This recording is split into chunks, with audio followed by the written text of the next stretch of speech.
మనిషి లోకములో ఉన్నంత కాలము ఈ యొక్క చీకటిగా పిలువబడుతున్న ఈ లోకములో మనిషి అనేక రకాలైన వాటి చేత బంధించబడిపోయినాడు. All kind of evil circumstances that surrounding the human being is called ఏమిటి అంటే దాని గురించి అంటారు చీకటి. అంటే మనిషిని చుట్టుముట్టేస్తున్న ప్రతి ఒక్క చెడు సంబంధమైన ఆ కార్యాలైన పనులైన ఏవైనా వాటన్నిటిని గురించి బైబిల్ ఏమంటుందంటే చీకటితో దానిని పోలుస్తూ ఉంది. కాబట్టి ఇప్పుడు మనిషి ఆ పాపంలో ఉన్న చెడుతనంలో ఉన్న ఏ యొక్క విషయంలో మరి మనిషి ఇబ్బంది పడుతున్నా అవన్నీ కూడా బంధించబడి ఆ యొక్క దానిలో నలిగిపోతున్న మనిషిని చీకట్లో ఉండి ఆ చీకటి మనిషిని ఏం చేస్తుందంటే ఆత్మీయంగా చంపేస్తుంది. అంటే దేవునితో సహవాసం లేకుండా చేస్తుంది. ఆ వెలుగు ఆ మనిషిలోనికి రాకుండా, ఆ వెలుగు అనేది మనిషి జీవితంలో వెలిగించబడకుండా ఈ చీకటిలోనే చెడుతనంలోనే పాపములోనే అనేక రకాలైన లోకములో సంభవించే ఆ యొక్క వ్యాధులు శోధనలు బాధలు అన్నిటి చేత మనిషి నలిగిపోతూ కృంగిపోతూ ఒక నిరీక్షణ లేని స్థితిలో ఉన్న పరిస్థితుల్లో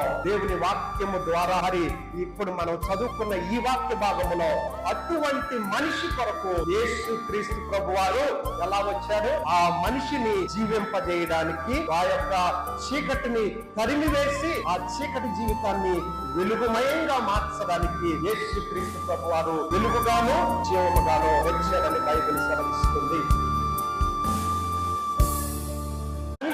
లోకములో ఉన్నంత కాలము ఈ యొక్క చీకటిగా పిలువబడుతున్న ఈ లోకములో మనిషి అనేక రకాలైన వాటి చేత బంధించబడిపోయినాడు. All kind of evil circumstances that surrounding the human being is called ఏమిటి అంటే దాని గురించి అంటారు చీకటి. అంటే మనిషిని చుట్టుముట్టేస్తున్న ప్రతి ఒక్క చెడు సంబంధమైన ఆ కార్యాలైన పనులైన ఏవైనా వాటన్నిటిని గురించి బైబిల్ ఏమంటుందంటే చీకటితో దానిని పోలుస్తూ ఉంది. కాబట్టి ఇప్పుడు మనిషి ఆ పాపంలో ఉన్న చెడుతనంలో ఉన్న ఏ యొక్క విషయంలో మరి మనిషి ఇబ్బంది పడుతున్నా అవన్నీ కూడా బంధించబడి ఆ యొక్క దానిలో నలిగిపోతున్న మనిషిని చీకట్లో ఉండి ఆ చీకటి మనిషిని ఏం చేస్తుందంటే ఆత్మీయంగా చంపేస్తుంది. అంటే దేవునితో సహవాసం లేకుండా చేస్తుంది. ఆ వెలుగు ఆ మనిషిలోనికి రాకుండా, ఆ వెలుగు అనేది మనిషి జీవితంలో వెలిగించబడకుండా ఈ చీకటిలోనే చెడుతనంలోనే పాపములోనే అనేక రకాలైన లోకములో సంభవించే ఆ యొక్క వ్యాధులు శోధనలు బాధలు అన్నిటి చేత మనిషి నలిగిపోతూ కృంగిపోతూ ఒక నిరీక్షణ లేని స్థితిలో ఉన్న పరిస్థితుల్లో